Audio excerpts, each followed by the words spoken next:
Hi everyone and welcome to the very first episode of SMLtalk, a brand new podcast brought to you by SML Group. This is something we've been wanting to do for a while, so we're absolutely buzzing to bring you the first episode. SMLtalk is all about those informative conversations with some really brilliant guests, not just from our portfolio of businesses here at SML Group, but also the wider industry as well. We want to bring you an episode once a month, so please keep an eye on our socials so you know when this is dropping, and be sure to give us a follow. Without further ado, I'm your host Tom Phipps. Let's get into episode 1. So now, leading on to our first guest, we wanted someone who's confident on camera, very active on social media, really knows his stuff, and is also a really good friend of SML Group. So introducing our first guest. Yeah, I'm Mike Lawson. I'm Chief Executive of Property Risk Inspection. I'm a chartered biologist. I'm a chartered surveyor and a member of the Academy of Experts. And I've been doing this for too long. So if you want to obviously expand on that a little bit about sort of maybe what Property Risk Inspection do and sort of maybe how you got into the industry. Sure. Property Risk Inspection Specialist Consultancy. We work only B2B. That's not to be rude to consumers. I'm sure they're wonderful, but we work business to business across the United Kingdom, and we provide specialist risk services for lenders and insurers. So in the insurance space, particularly, that would be claims management on complex claims such as subsidence.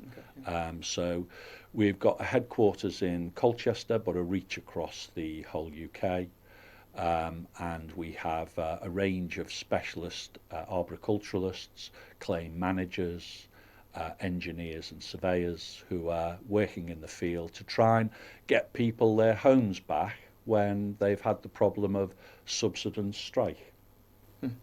Oh, that's very interesting, and obviously it's very timely with sort of what we're experiencing in obviously the market at the moment. Obviously last year was extremely dry, and obviously a bit of a surge year. So obviously you're very hands-on with the team as well. So sort of what are you've come down from Colchester in the office. So what are the team experiencing at the moment on the front line? Well, unfortunately, I go back in claims years to my first claim year was 1991.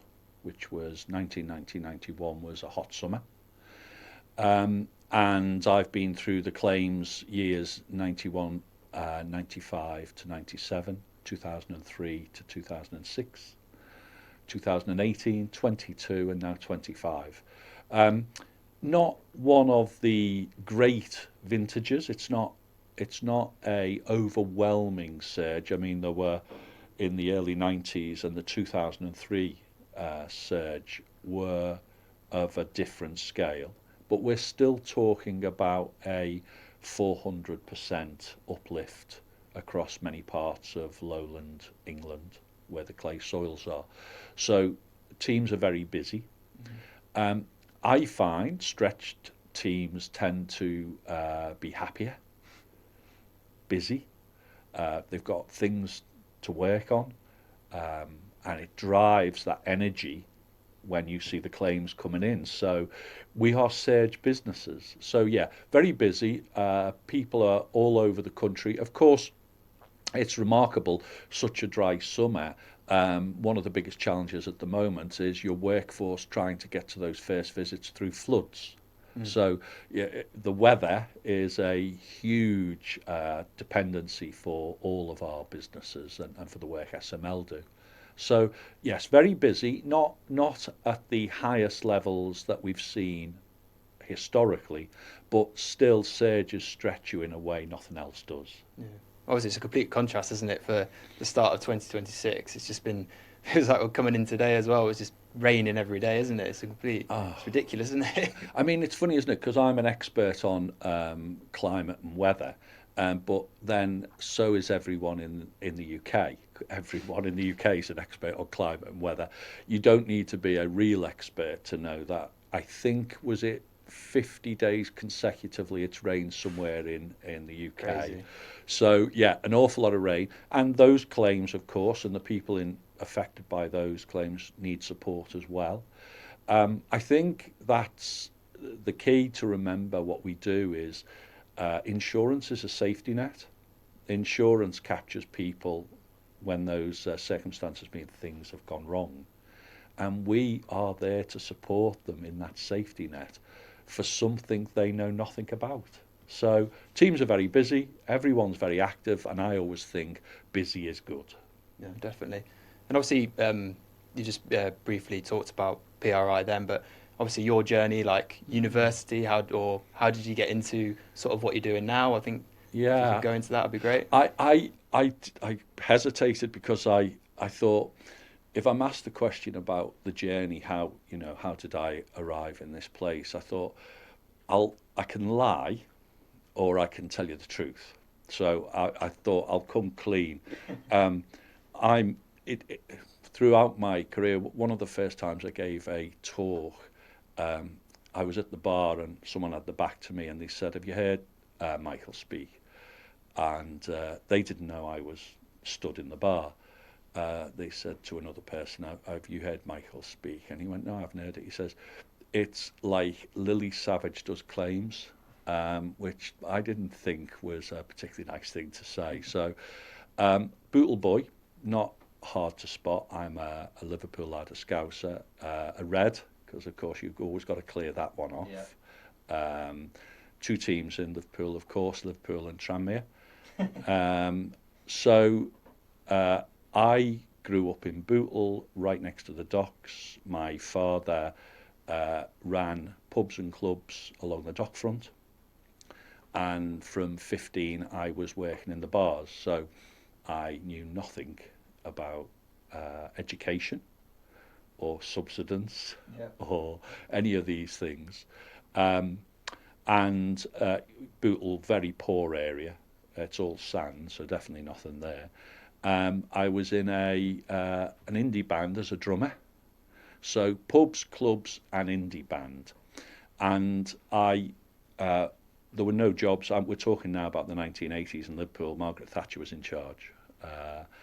And a friend of mine was made redundant from Camel Laird's, which is the big shipbuilding place. He was an engineer there. And he had his redundancy money. And he said, "If you come with me to the job centre to sign on, we'll go to Southport and we'll get bladdered."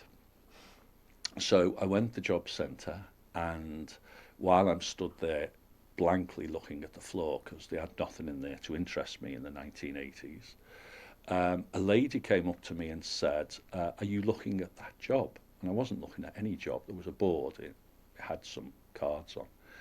And she said, "Are you looking at that job?" And people have said since that this is a true story.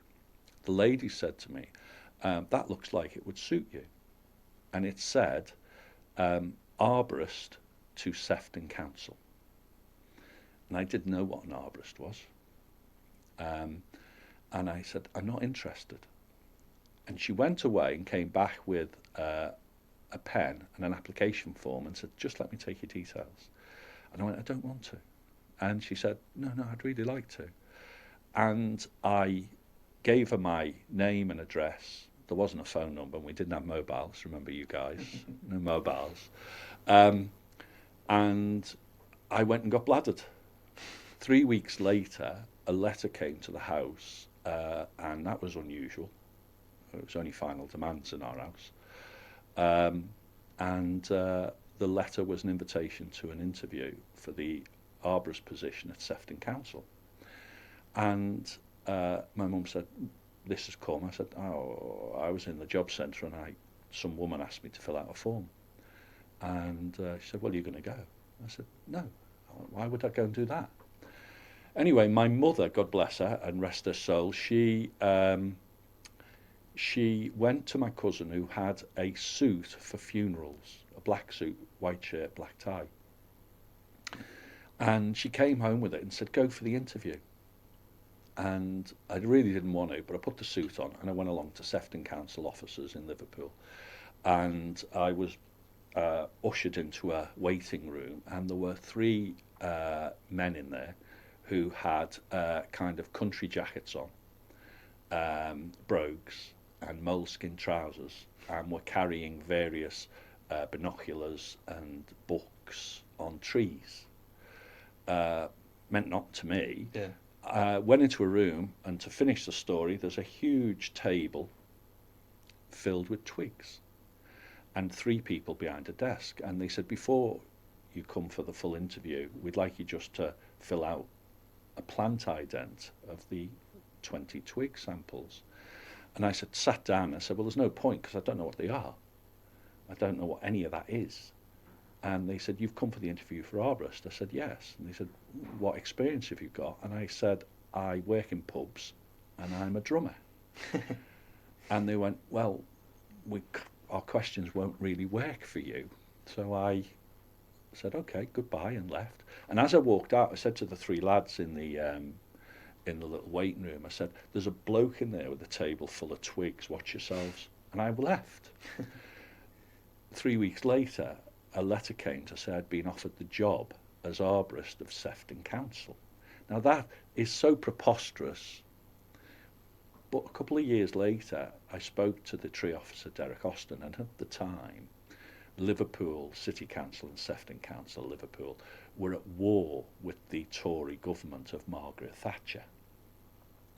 And they'd sent out, Liverpool and Sefton had sent out a memo to all departments to say, we will only give jobs to the sons of Liverpool. And I was the only Scouser who turned up. So that's how I got to enter the industry, working for a council as an arborist, for which I was singularly unqualified. In fact, I think from that time, any buildings or trees or anything else that jobs were given and people did work on are probably going to fall down, because I don't think anyone was qualified to do anything.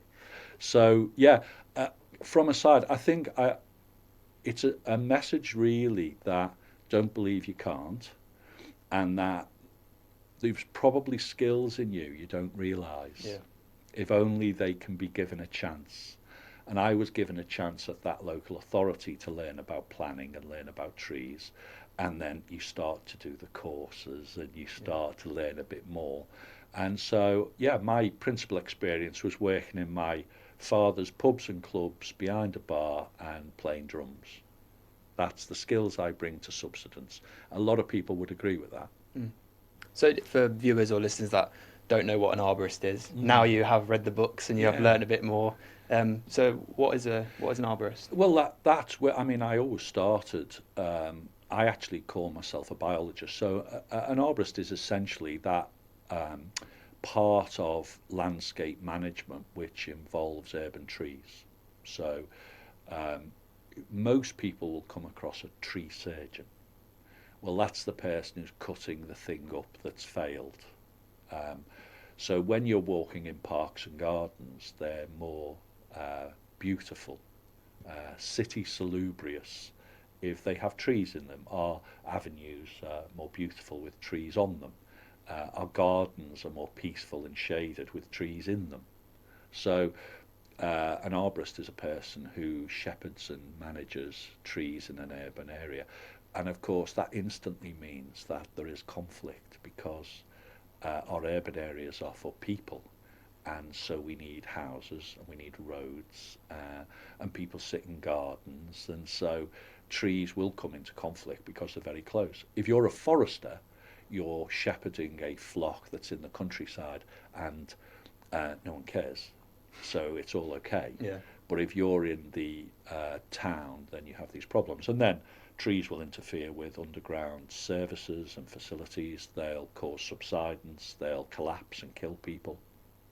And for a council, an arborist is the person with responsibility for the liabilities that flow if a tree was to collapse and hurt someone.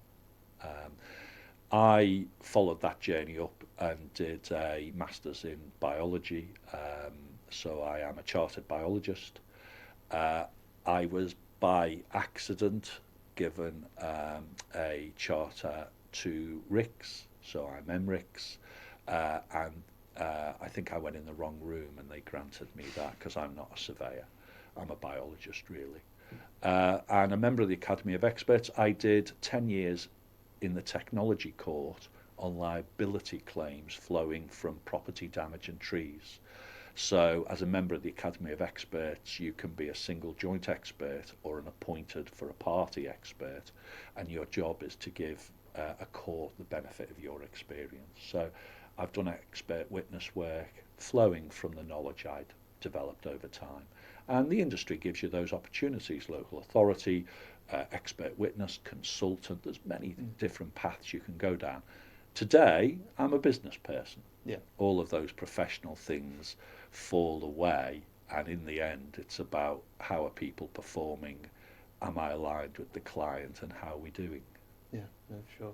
And it's obviously interesting, obviously over the years as well, how much the industry has changed with obviously the development of obviously AI, which is everyone's best friend or not best friend, however you see it. But obviously the most important thing as well is obviously following that data, and obviously data's king, isn't it? And really helps with informed decisions, especially obviously talking about the trees and the impact on subsidence. So what do you think about obviously the way that technology has advanced over the years, and how it's a good thing, but maybe sometimes it can work in a negative way? Yeah, I'm a big fan of early adoption of technology. If we go back one and say, is this the best version of the claim environment for the consumer? I suppose I'd want to say, with all that technological evolution and development and skill, that this must be the best version of the consumer experience. If you think about it in terms of telecommunications, today is the best version of the consumer experience. If we think about cars, today is the best version of the consumer experience, or holidays and Airbnb. I don't think this is the best version of the consumer experience. I think things take too long. Certainly technologies have come forward in terms of route identification, soil categorization, in terms of repair technologies. But somewhere along the way, the heart of our duty for the safety net for the consumer seems to have been lost. So, big advocate for data and technology.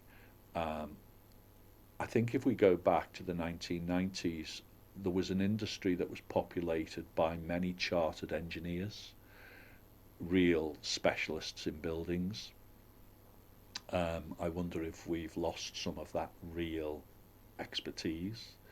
I know Tom Harpin at SML is a real advocate for expertise. Yeah, definitely. So the data really can help us. You've got to curate the data. There's an awful lot of it. So whether or not it's property statutory information, or whether or not it's local authority activities, whether or not it's building construction design history and what do we know about that, whether or not it's the sophistication of the consumer, how we organise the data in AI, there's a real opportunity, golden opportunity, to give the best consumer experience, and yet we're not. So I think the industry, and I think you'll remember you were at the Isle of Claims, there was a lot of discussion about, is this the best version? In many ways, although many things were said, the real thing was, is this the best version of the consumer experience? And there are some people who would definitely say, no, it isn't. So that's a challenge for us, isn't it?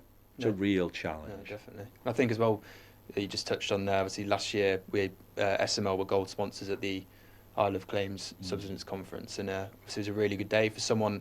I've got very basic knowledge of subsidence, just thanks obviously my old man's a bit of a veteran in that game. He knows a bit, doesn't he? He knows a bit, your old man. So I've obviously got a basic understanding of what subsidence is, but like attending that event and obviously listening to yourselves, you love presenting, don't you? So it's good to listen to you. But that was one of the big takeaways I got from it was that customer journey. Complaints was a massive one as well, of how we are able to deal with these complaints and give them the best outcome. Because at the end of the day, these consumers, they just want to get it sorted and never have to revisit again, do they? Yeah, no, and so they should. Yeah. The test should be that I would like my home back. These are homes. Mm. If we were talking about a purely commercial problem, a factory that had a problem with its electricity supply, then these are big boys. These are people with resources and means and understand about interrupted supply and have business continuity plans. You can't say to if I was to say to you, what's your business continuity plan for this evening? You'd say, oh, are you stupid? What are you talking about? So, yeah, I think it's absolutely right to focus on that customer journey, and I would say to you, the challenge that you should give to anyone who comes as a guest is tell me how you'll improve the customer journey. Mm. What will it take to do that? Because the customer journey for substance exposed clients and homeowners can't be said to be modern. It can't be said to be modern, not in how we integrate with local authorities. It's appalling, you know, that both sides need to have a long look at themselves. How we collate the evidence. I think I'd probably say it this way, Tom, is that there's so many technologies but no connectivity. So we've all of these ways of gathering information and new technologies and solutions, but tell me how it's connected. Tell me how we can all see it at the same time. That's a big thing for me. Yeah, and I remember that's when you did your speech at the Isle of Claims last year. That was something that you touched on, was about being that one team as well, of everyone working together to get the best resolution, isn't it? Really, and yeah. And I mean, think, it's crazy, isn't it? Because if you say to all the SML teams, what's your key KPI or SLA, they'll tell you. My teams will tell you. The insurers and the adjusters will tell you this is our KPI. The key performance indicator is claim closure. That's the key performance indicator. But we don't seem to say that. You know, we don't seem to say that is what we're all aiming for together. And we won't really challenge that until all the information is in one place, until we've got the data and we can all see the data. And we all agree, you'll have heard me speak about being able to properly plan pathways. What is the character of this case, this home, this homeowner, these trees, this soil, this local authority? If we can categorise better at the start, upfront information, we can make a big difference. And that's going to be the challenge in the next few years. Millions of wonderful data innovations and technological innovations. Where is the connectivity up front? So that sort of leads in, sort of, from your perspective, what do you think's like maybe the biggest thing that needs to change or improve in the industry to make sure that connectivity is more aligned? Yeah, I think you'll remember at Isle of Claims there's that point of recognising that insurers own the customer, and I think one of the big changes is that insurers need to take complete responsibility for their supply chains and complete responsibility for the connectivity between those supply chains, because they ultimately own the consumer relationship. You know, I've had conversations before where companies have said in supply chain, we're the biggest supplier of X in the insurance industry. And I always say, who's heard of you? Who's ever heard of you? Who's ever heard of PRI? If you're a consumer, SML. It doesn't matter who you say. You're not a brand. You're not a brand in that sense. You have a reputation before procurement, but you don't have a reputation with homeowners. They don't know who you are. So, but they do know who an insurer is. They do know that they purchased the insurance off that party. So I think that's one big change. And then I think insurers saying we will take responsibility for our panel, and we will take responsibility for a single point of truth in terms of the data that applies to this address.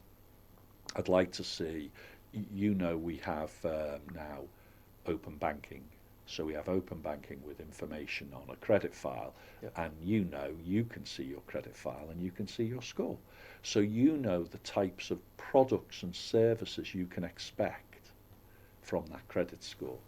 I don't know your personal credit score, but I would suggest you wouldn't go in to buy a private jet.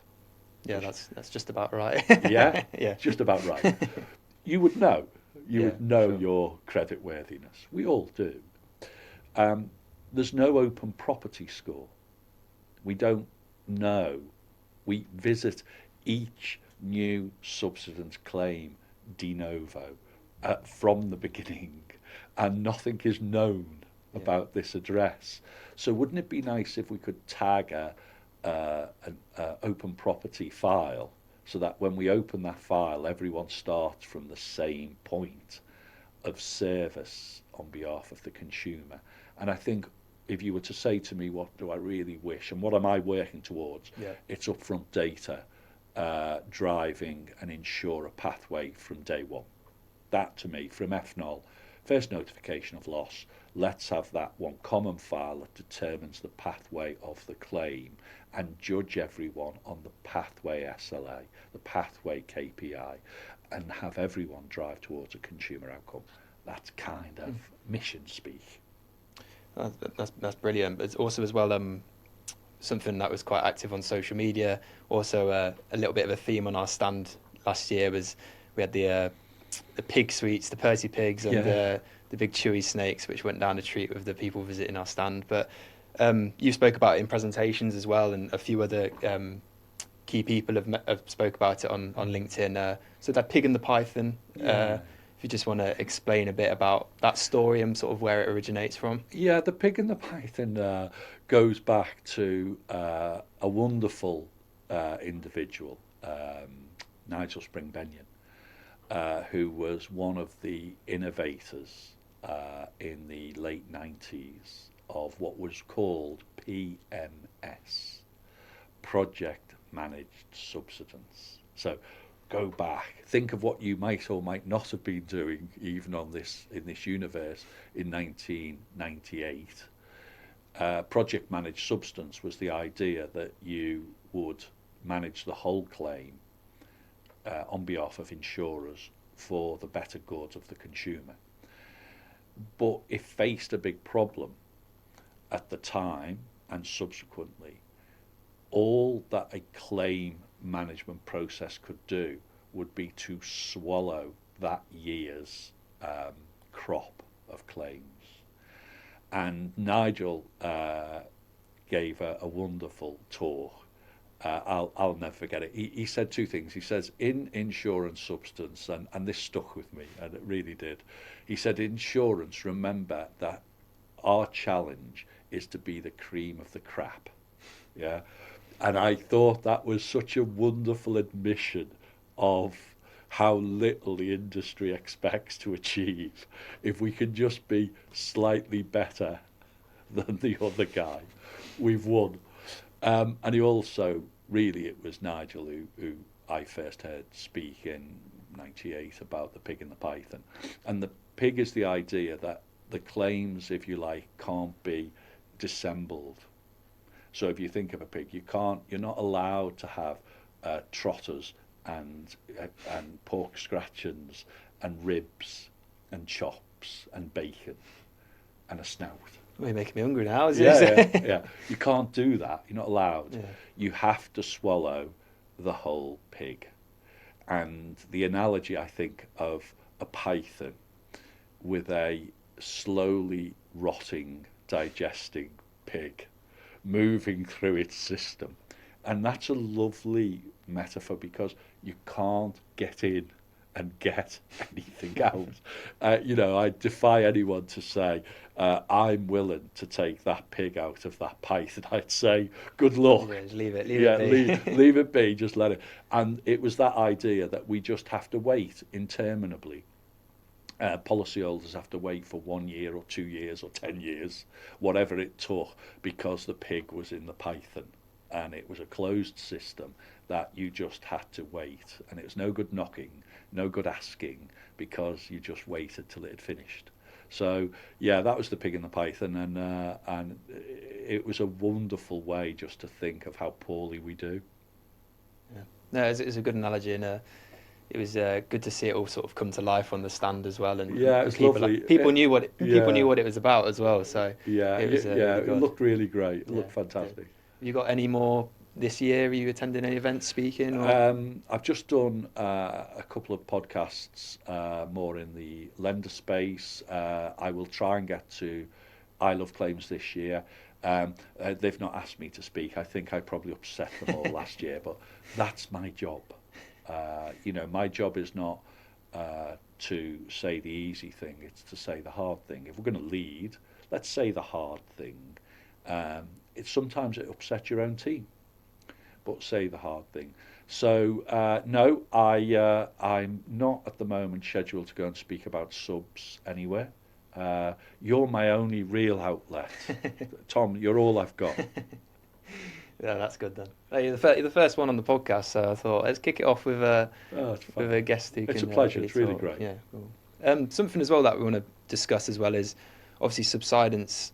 As someone, I'm 26, Yeah. is a lot of people don't actually know what Subsidence is, or not a bit of a taboo around it, but maybe there is. But we're at SML, we really want to sort of, you're probably the same, is expose Subsidence a bit more and expose and inform Yeah. people about it and the risks. And obviously something we produced last year was this nice little publication called the Subsidence Claim. I think we've Yeah. done 4 editions now with your input, and obviously Katie back at SML who helps produce it and has done a wonderful job on the design, may I add. But so like things like exposure and informing, it's so important, isn't it? Oh, it's fantastic. That was a really great idea, and it's a credit to you guys because there are so few resources in Subsidence. So just to take the time to say we'll put something out there and put yourself out there is so worthwhile.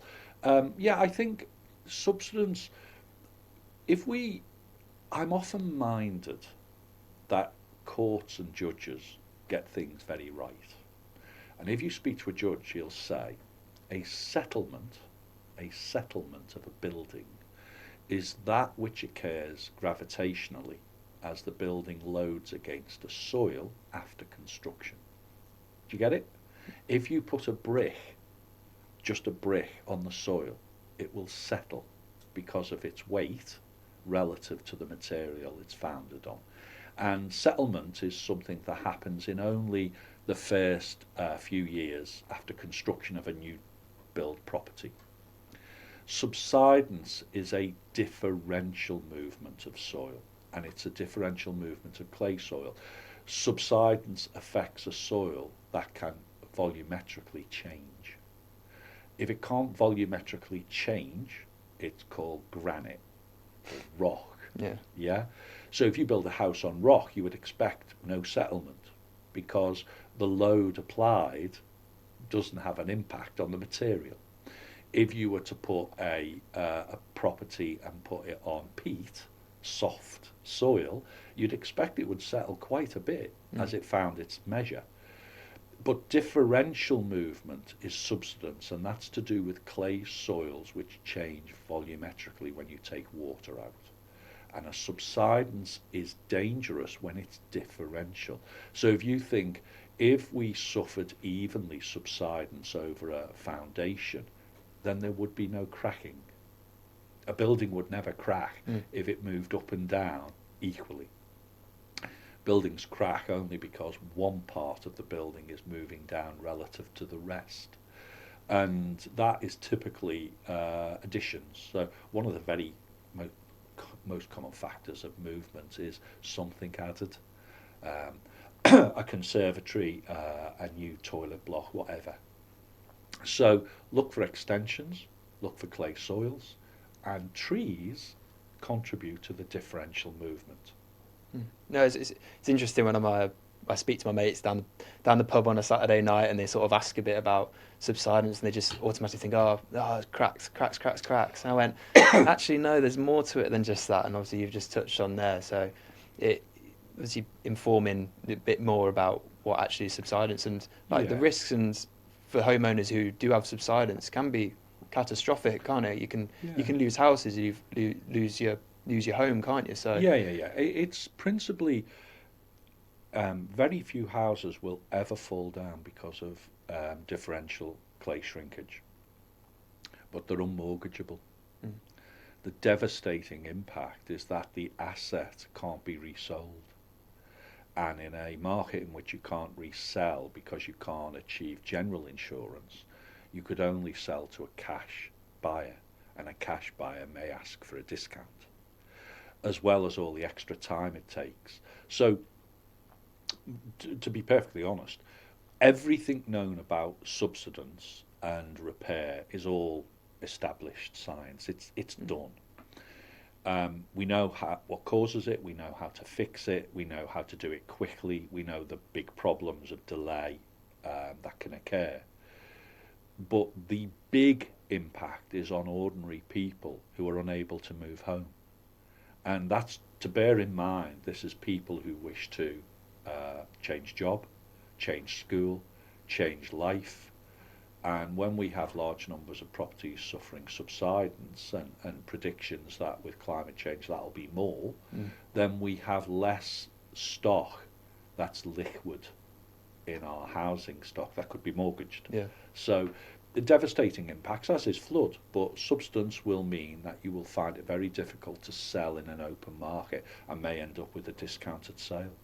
And that sort of like feeds in what we said about the customer journey as well, isn't it? If they've got these issues and they're needing support and help to like resolve those issues, then we need to make sure as an industry that we're there for them and we can offer them the best support possible, can't we? Yeah, I whenever I've been involved in recruitment and interviews, or if I've been doing onboarding of new teams, I always have the same little speech I give, which is, I want you to imagine that the policyholder is your mum, and if you don't like your mum, leave the room. You should like your mum. Yeah. And I say, please treat the policyholder as your mum or your sister or your auntie, because they are people and they need us to help protect them for the things they don't know, for the ideas that things might be resolved quickly that won't be. It's called managing expectations. So if it's a claim that can easily be handled, let's give the good news. And if it's a claim that's going to be complicated because perhaps of local authority involvement, then let's be honest about it. No, this won't happen quickly. So, yeah, honesty, that passion and honesty, these all come together. But we've got to say to our young people, remember, this is a contract and a service, and we need to look after the customer as if they were our own. Yeah, that's one thing at working at SML as well, where you can, especially from Tom as well, is you really care about these customers and obviously trying to give them the best outcome. Yeah, outcomes. It's all about giving good outcomes to the consumers, and utterly be focused on that. You know, everything else, the profit, recruitment, HR, complaints, money. If you look after the customer, it will all come together. It will work. I've been 35 years with a philosophy of looking after the consumer and not worrying too much about the technical aspects. And that's worked for me. We've been successful in that because I think people can just see the honesty. You're committed to it. I tell all my staff, we're committed to this. Never hide a figure, never hide a fact, never lie, tell the truth, and people will respect that. That's what we should be trying to instill in all our people. It's a great place to have a career in because it crosses so many domains. You can learn so much that you can transfer into other fields. Right, so in this segment of the podcast, like most podcasts do, they have a little segment that the guest participates in. Ours is called Hill I'll Die On. So it's a belief or something that you really care about in industry or business that will never change. So Mike, what is your Hill I'll Die On? It's probably something that we've touched on during this chat. I think so. I think customer first. I think these are ordinary people. I'm a working class lad. I come from Bootle, and I believe that those with power, those with influence, those with expertise need to speak in plain English to ordinary people and to respect ordinary people's lives.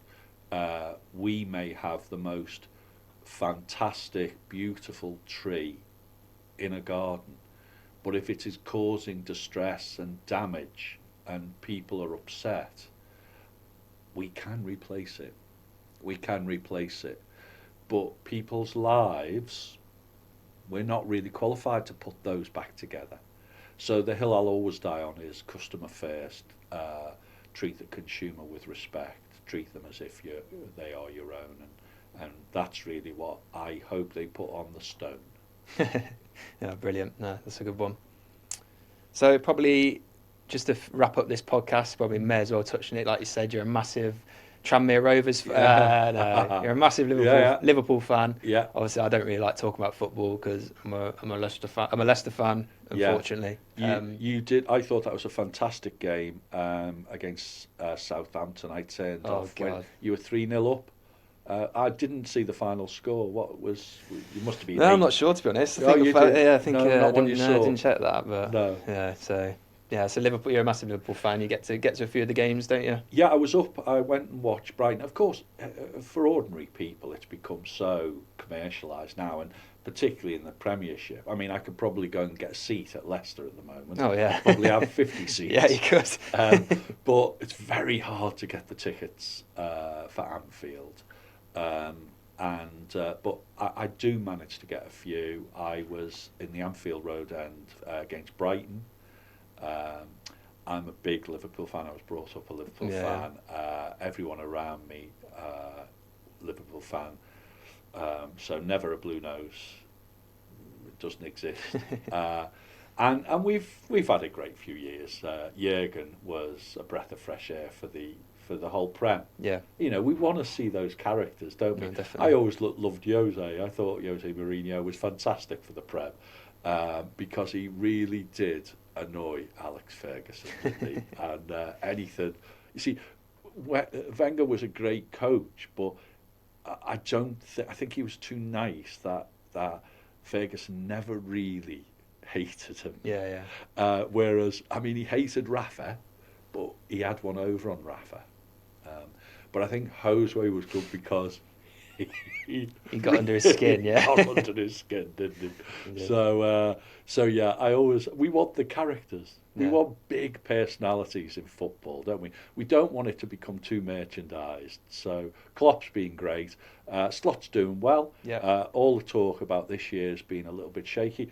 Well, so what? That happens. Yeah. Let's see what happens at the end of the season, not halfway through. We're still in the champs. Definitely. So, obviously you'll have a whole new set of grounds to visit with Leicester next year, probably. Yeah. So, whole new world for you to travel. I know. Well, I was there back in the day in League One, but it's just. You just can't believe it, really. Don't want to talk too much because I could probably add another hour onto this. But we could have some tears. Yeah, we could. Yeah. Some tears, or that'd be it. But no, thanks, Mike, so much for coming on the podcast. Yeah. Really enjoyed chatting. Been a pleasure. Yeah. Thanks so much for inviting me, and I'm glad I'm first. Thanks so much for listening to the first episode of SML Talk. Hope you've really enjoyed it, and my hosting skills haven't been too bad, as I was a bit nervous. Be sure to give us a follow, like the video, subscribe on YouTube, and we'll see you for the next episode. Thank you very much.